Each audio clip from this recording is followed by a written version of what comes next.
We are honored to be joined at Says Who Sports right now by the coach of Clemson baseball in his second year there.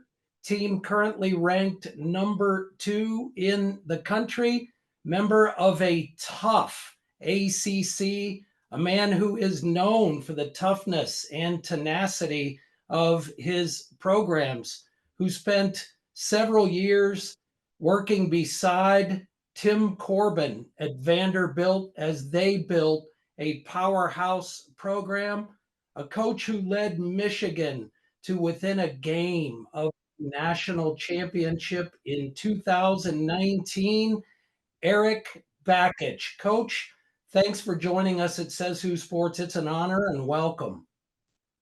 I appreciate you having me, John. Thank you. Coach, as we talk, you are on the team bus, correct? On your way to play the Demon Deacons of another tough ACC foe for the weekend, Wake Forest. No easy thing. Coach, talk with us about the toughness of that conference. There's no off nights, right? You got to be ready every time out. Yeah, well, I'm actually not on the bus. I'm in a truck with pitching coach Jimmy Bellinger, Hi, Jimmy. recruiting coordinator, associate head coach Nick Schnabel, and assistant coach Griffin Mazer. This is Gotcha. the construction crew here of building the team and going out and attacking the recruiting trail. So we always have a car available on the road to go recruiting whenever that next stud pops up that we need to go see. But to your point, ACC is, ACC and the SEC is just they're two conferences that are just total unique outliers in the sense that any team in any given year could go to Omaha, could host a regional, certainly be in a regional. And then you got programs that have just long been established for decades that you just know they're going to be great every single year. And, just seeing the caliber of the talent week in and week out, it's almost mind-boggling to just see the level of competition and the prospect status of everybody. Everybody's got mid-90s arms. Everybody's got power hitters. Everybody's got explosive speed. There's just no let-ups. There's no true. There used to be, there a top and a bottom half of the top conferences. And now, everybody recruits hard. Everybody's got facilities. Everybody's, got something. And just the caliber of players, especially in the post-COVID world where everybody's old. And the average age of college baseball is at least a full year older, if not more. You just got a lot of really talented kids, and a lot of them might be in professional baseball. But one of the byproducts of a short draft, 5-round draft in 2020 and 20-round drafts every year ever since, you got a lot more kids in college baseball that are just really good, throwing really hard, hitting it very far, running very fast. Just the caliber of tools of the players in college baseball these last 4 years is just incredible. And, the top two conferences, the ACC and the SEC, is where most of these players live. Coach, when you have put in, you and your team, your fellow coaches there, so much work back to last fall, August, September, October, November, and on, then the grind of conference play, as we just discussed, you can't come to any of it lightly. When you get down this home stretch of the regular season, and you have, of course, the ACC tournament in a matter of days, and then the big tournament, if you will, what is that to you and to the team from a mental and emotional perspective? In other words, you're still grinding, still keeping the focus, still trying to win the game in the week, but can you feel that extra energy with all of that in the immediate future? How does that work? Yeah, I mean, we're like a lot of schools in these top conferences. our season will be judged as good or bad, successful or not successful, based on what happens in the month of June. And we know that, and we're up for that challenge. And the best way to get there is you have to earn the opportunity to get hot when it means the most. And the way you do that is starting in August, September, and October, and November, and all the months leading up to each day that you play in conference, on the midweek, or just at training. You got to treat every day like it's the most important day, and it's about to just getting better and putting in the time, because that's what it takes. It takes what it takes. It takes time. It takes 30 hard. Yeah, these players being all in and fully invested into improvement, so that we can earn that chance at the end, which is what every pro team wants. But it just doesn't happen. It just doesn't. The switch just doesn't flip. You got to earn it. It may feel like it does to somebody watching on the outside, but on the inside, it's just a countless number of hours that these players, coaches, staff, and trainers and managers and everyone are putting in to make sure that this team has a chance to be successful. You've said, Coach, that for a team to realize its maximum, you have to be able to finish, and that it's about how you finish. And you've kind of just mentioned that there in terms of how you ultimately may be judged. Is finishing something that can be taught by coaches, or is that something that players can only learn by experience? In other words, a tight game that maybe gets away because of something that just wasn't done to close it. So in terms of finishing, can that be taught, or does it just have to be learned through experience by the players? Everything can be taught, and even in things that people think can't be taught, they can at least be improved. Everybody is born with a certain level of confidence, leadership, toughness, and there's ways to improve those. Some kids are born higher, just being tough and being a finisher, and other kids need to learn and improve those levels. But finishing comes down to every day, finishing a drill, finishing a rep, finishing an assignment, just being great at every single thing you do is part of our shared language. How you do anything is how you do everything. And so it's all connected. You can't just wait until the end to say, okay, I'm going to finish this, if you haven't ever trained it, haven't ever done anything to rep that out. So we believe that everything is connected, and we try to live that lifestyle of being great at everything, whether it's their grades in the classroom or community service or baseball. But I think that's more of a life skill, and certainly part of a training environment that we try to shape on a daily basis. Coach, you were fast-tracked in a sense in your early 20s in your coaching career, and had the opportunity with Coach Leggett at Clemson, and of course Coach Corbin and Kevin O'Sullivan, part of that staff. You were all in with blinders on as a young coach. And you didn't know perhaps what you didn't know. What do you say to a young coach out there now, say early mid-20s, wanting to make that journey? I would say surround yourself with the right people. I got very lucky. I didn't know that, I was joining 3 future Hall of Famers. Got very lucky to be in the right place at the right time and play for a college coach that I didn't know at the time. I was joining a coaching tree that he was part of. The connection to getting to Clemson, playing for Keith LeClaire, was the connection to getting to Clemson, and getting to be a part of Jack Leggett's staff. But the best part about that was sharing an office with Tim Corbin and Kevin O'Sullivan every day. which is unheard of now. Nobody shares offices anymore. Facilities are just too big, too nice. But every day for that season, got to just be in there with those guys, hear every phone call, hear every conversation, soak it all in, and really build a relationship, so that when Coach Corbin did get that opportunity to go to Vanderbilt, I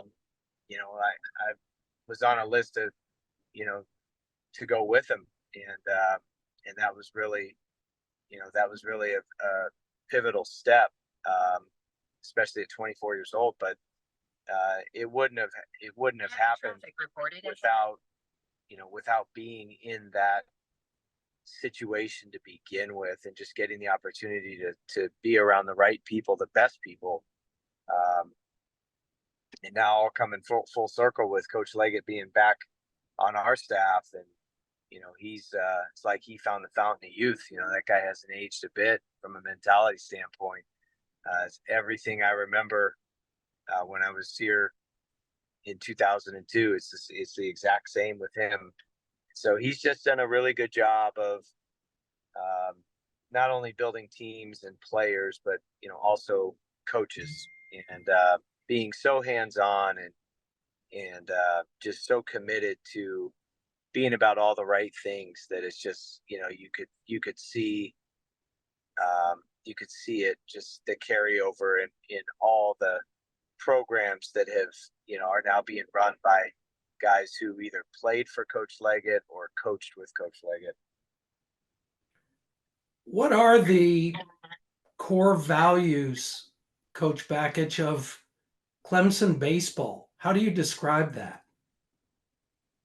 We don't really say it that way. We just call it standards. We just have standards of performance where it's just behaviors.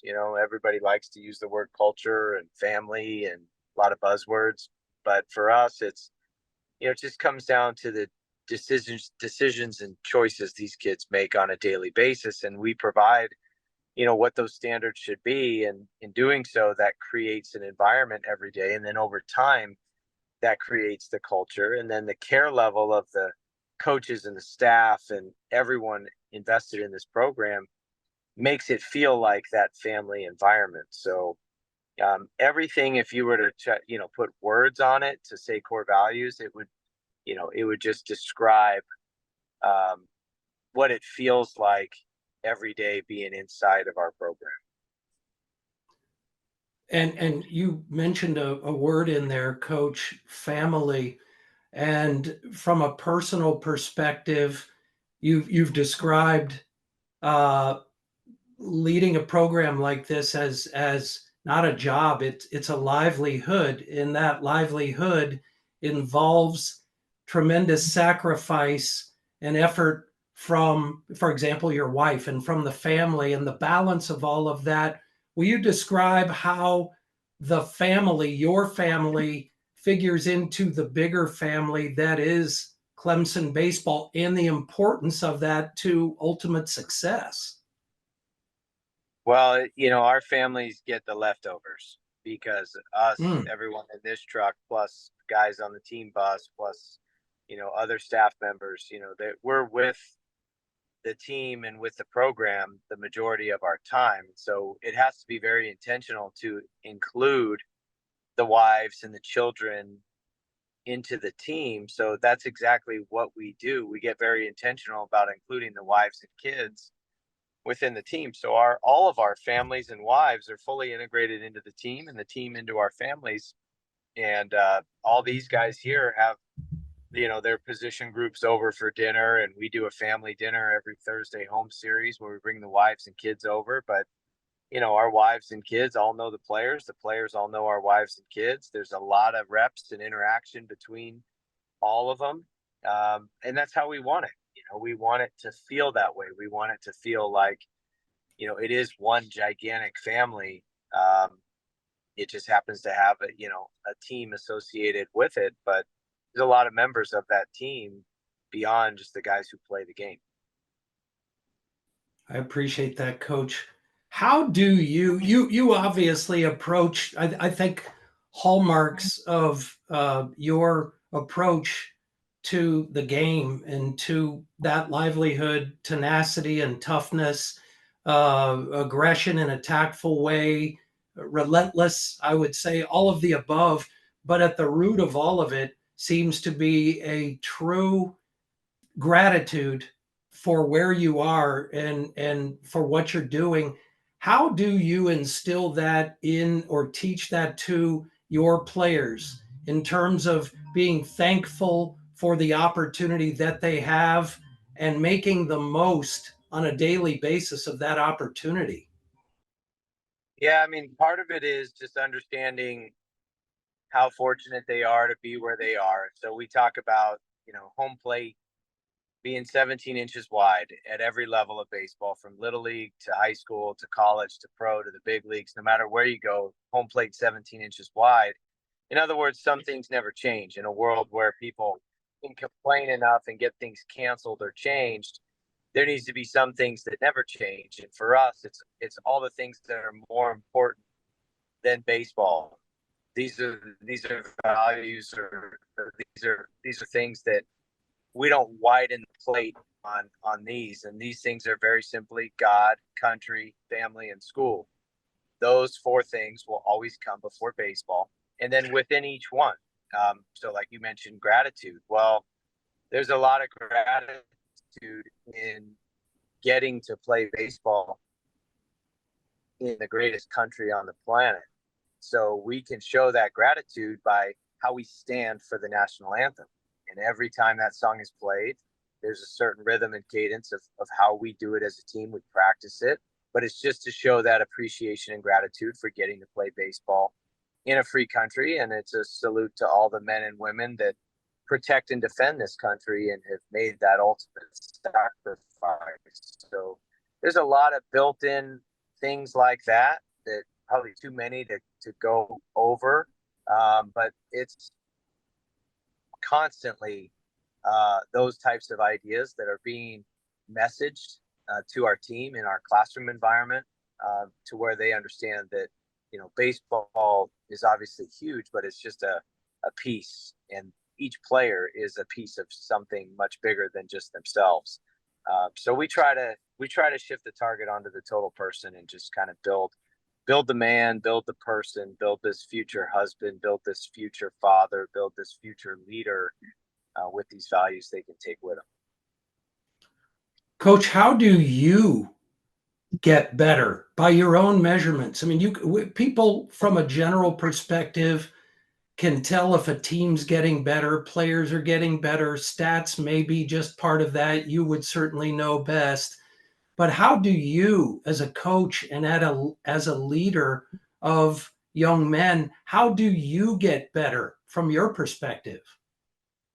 Well, same advice to give to the younger generation of coaches is surround yourself with the right people. So, and choosing a staff, choosing people that challenge you in every single way, are smarter than you in a lot of ways, or, are constantly, pushing for innovation, for new ideas, for, you know, whatever it may be. So just our immediate coaching staff, our support staff, um, some other projects been fortunate to be involved in, especially on the youth side of baseball and helping grow the youth side of amateur baseball. It's just surrounding yourself with people that constantly challenge you to be better. And, we just, no one on our team, on our staff, anywhere wants to be complacent or just, fall into that mode of this is how we've always done it.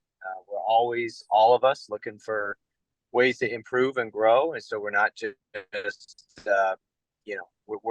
we're practicing what we're preaching to our players. And there's a lot of different ways to do that. Surrounding yourself with the right people is certainly a big one, but can't do that maybe every day. You maybe need to do research, maybe you need to read, maybe you need to go, shadow another program or another coach. We've done all of that as well. It's all just part of this growth mindset that we talk about in our program. We as coaches think that's one thing our whole staff does really well is we're all on that journey with our players of getting better, knowing that when you're committed to it, there's no finish line once you start that journey. You mentioned reading there, and I know that you've said previously that reading, in terms of the importance of that, you suggest to your players and the mind fuel that brings. What have you read lately? I'm reading 2 books right now. One called Outlive by Dr. Peter Attia, and another one called Intangibles. Outlive is just really, really interesting way of understanding longevity and the difference between health span and lifespan. Everybody wants a longer lifespan, but their health at the end of their lifespan sucks, and it has sucked for a long time. So it's about, increasing the years that you actually are healthy and what, ways to do that. Intangibles is all about oxytocin.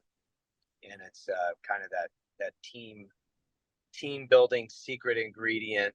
And the book, is references the late 1980s San Francisco Giants, which was my favorite team growing up. So I actually have a lot of personal interest in hearing those stories about Will Clark and Mike Krukow and, Matt Williams, Robbie Thompson, Jose Uribe, all good stuff. Great stuff on the late 80s Giants. Did you get to a fair amount of games? And did you have a favorite player? And if so, did you meet him ever, cross paths, whether when you were young or later? Oh, yeah. Will Clark was my favorite player growing up. William Nushler Clark, born March 13th, 1964. Not that I know anything about him, but yeah, he was my favorite guy. I'd imitate his batting stance. I hit right-handed. I'd be doing this left-handed batting stance. I thought he was awesome, and I actually did get to meet him. I got to meet him at an event in Baton Rouge after our 2019 special season. He was at this event, this awards thing in Baton Rouge, and we were sitting at the same table. So I started telling him, how big of a fan I was of him, and he's like, "All right, well, I got to run. I got to get going."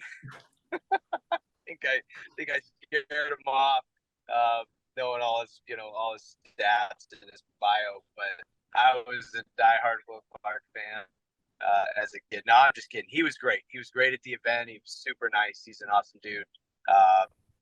But that was a treat in itself of getting to be at that event and sit at his table. Amen, Coach. So much appreciate you sharing that. Will Clark, what a swing, what a player. Wow. You are obviously have big gratitude, again, back to that for a moment, for where you are, the impact you're able to make, not just on the lives of your players, but on the families as well. Please share your thoughts about the impact of that and your ability to do that. For our players' families, I mean, a lot of it is, just being an extension of their families, and it's kind of what we talk about in recruiting. All of us, even, especially the guys on this car right here, is,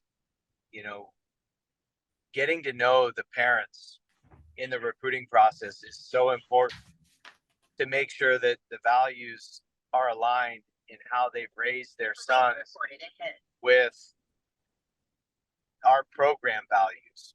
And, you can't undo 18 years of undisciplined or soft parenting. And so just getting to know the parents and then being able to look them in the eye and tell them, that we're going to, shake hands and high five, and they're tapping us in to be an extension of them and the values that they have instilled, and the comfort that they'll have knowing that those same values will continue to be preached on a daily basis. So, it's usually is received very well when they hear that God and country and family and school or, values or things that are always going to come before baseball. Coach, and you, chronologically speaking, still a young man, we'll say a savvy veteran, many years in the game. As you look at it now, what is perhaps the biggest challenge, if you will, for college baseball as you see it? I mean, college baseball is just still at the macro big level is a money sucking drain on all athletic departments. Um, and so it's just struggled outside of the handful of teams that have 10,000 or more average attendance. You know, everybody else, it's a kind of a losing proposition from a business standpoint to invest a lot of money into a baseball program when it just, you know, naturally is going to lose so much money. I mean, baseball just loses a lot of money. It's an expensive sport, travel and the number of games and just the operating budget. So that's the biggest challenge as we enter into a period where those funds are even going to be tougher to come by as you're keeping up with facility upgrades and fundraising like a lot of programs do.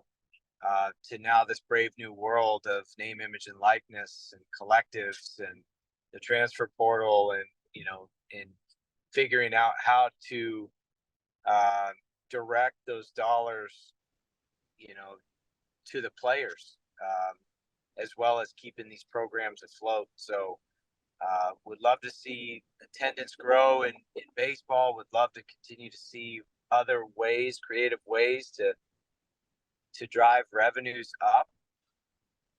There's the type of concessions, food, drink, whatever, games, all the things that for the consumer entertainment value of their dollar, it's money well spent. Coach, just a couple more. And again, so appreciative of you taking the time to join us. Coach Erik Bakich of number 2 Clemson with us at Says Who Sports en route to a weekend series with Wake Forest. Coach, you mentioned NIL and the transfer portal. You've said that the keys, the foundation, the lifeblood of building a program is recruiting, has been recruiting and player development. And so we add the portal to the mix. Is that in a sense just more recruiting, Coach? What are your feelings on the portal itself? You know, any team, any given season, you're going to lose 3 or 4 or 5. You're going to pick up 3 or 4 or 5. I believe that was the case with you guys after last season. What are your thoughts on the portal?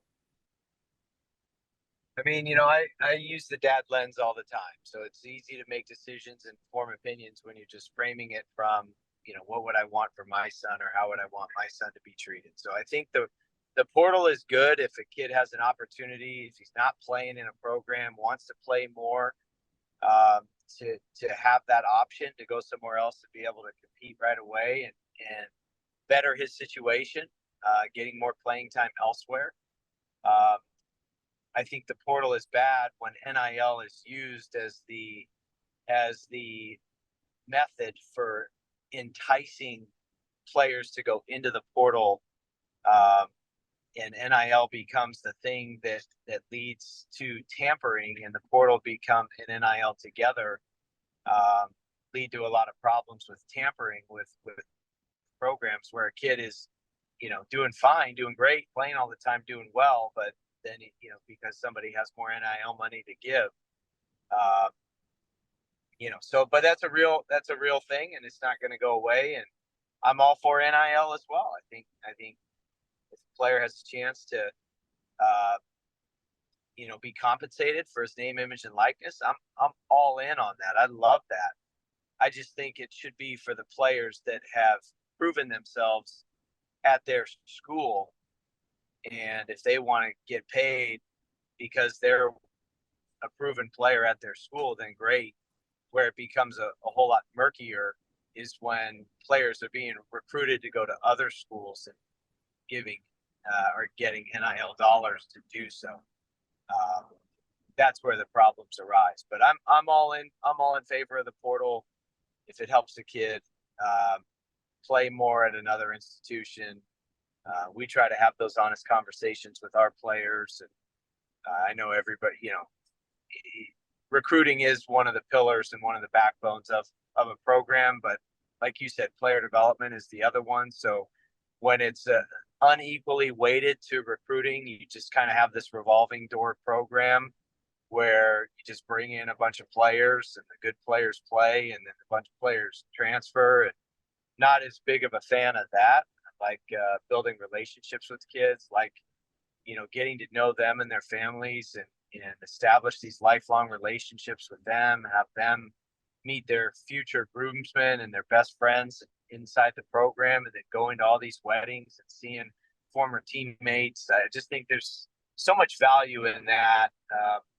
And don't ever want to see that get minimized or lost, because that's ultimately more valuable than $50,000 NIL deal or a $10,000 deal or a $100,000 deal. There's even people like myself other people might think I'm crazy, but there's no amount of money, not any amount, John, not any single amount that you could say, hey, if you could go back in time and you could have $1 million, billion, $1 trillion, doesn't matter. But it means if you take the money, you'd have to erase the experience you had in Carolina, the friendships that you made, the relationships that were built. I'd pass that aside. I wouldn't even entertain it.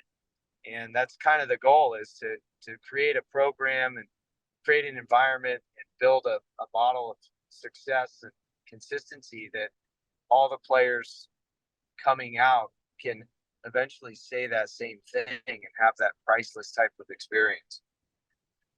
That is so well said. Wow. No price you could put on your experiences and how that has molded you. So thankful, Coach. Lastly, we'll ask you again, back to Wake Forest this weekend, on to the ACC tourney, on to the big one. Who knows? Matchups, ball bouncing the right way, key hits, key outs, all the above. How do you sum up the excitement as you head toward the postseason? What does it take, Coach, to make that run to Omaha and possibly beyond?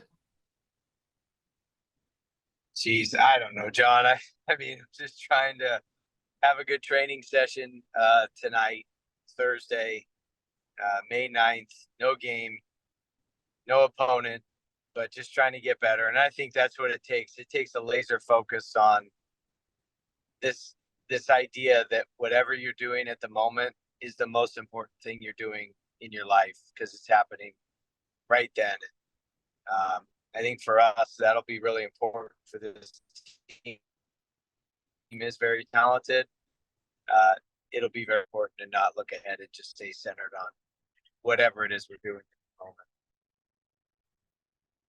Well, Coach, again, it's been an honor. We've learned a lot from you. So thankful for you sharing your perspectives, for taking the time to do it. We wish you well this weekend and on through the rest of the season. And thank you again for joining us at Says Who Sports, Coach. Yes, sir. Well, thank you for having me. Thanks for Brian Hennessy for scheduling it. I'm going to call him and tell him how much I appreciate him scheduling it too. And thanks again. Thanks, Coach. Take care. All right. Bye. Bye.